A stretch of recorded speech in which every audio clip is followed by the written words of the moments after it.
மேட்டூர் அணையிலிருந்து 6000 கன அடி நீர் திறக்கப்பட்டுள்ளது.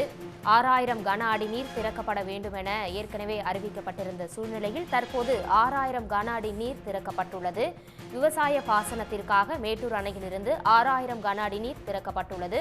இது தொடர்பான முழு விவரங்களை எமது செய்தியாளர் ஜினித்குமார் வழங்க கேட்கலாம். ஜினித்குமார், இது தொடர்பான விவரம். வணக்கம். மேட்டூர் அணையிலிருந்து இன்று மாலை 6 மணிக்கு டெல்டா மாவட்டங்களுக்கு சம்பா பயிர்களை காக்கும் வகையில் 6000 கன அடி தண்ணீர் திறக்கப்பட்டது. கடந்த நாட்களில் மழை குறைவாக இருந்த காரணத்தினால் தொடர்ந்து விவசாயிகள் தமிழ்நாடு முதலமைச்சரிடம் கோரிக்கை வைத்து வந்தனர்.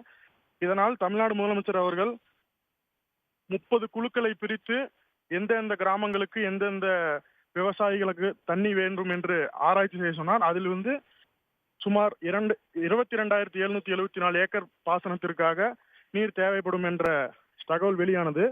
இதன்படி தமிழ்நாடு முதலமைச்சர் அவர்கள் இன்று மேட்டூர் அணையிலிருந்து சம்பா பயிர்களை காப்பதற்காக 2 TMC தண்ணீர் வழங்குவதற்கு உத்தரவிட்டுள்ளார். இது தொடர்பாக இன்று மாலை 6 மணி அளவில் மேட்டூர் அணையிலிருந்து சம்பா பயிர்களை காப்பதற்காக தண்ணீர் திறக்கப்பட்டது. 6600 கன அடி வீதம் குடிநீர் மற்றும் விவசாயத்திற்கு தண்ணீர் போய் கொண்டிருக்கிறது. இதனால் விவசாயிகள் சற்று மகிழ்ச்சி அடைந்துள்ளனர். தகவல்களுக்கு நன்றி ஜினித்குமார். உடனுக்குடன் செய்திகளை தெரிந்து கொள்ள சன் நியூஸ் பெல் ஐகானை கிளிக் பண்ணுங்க.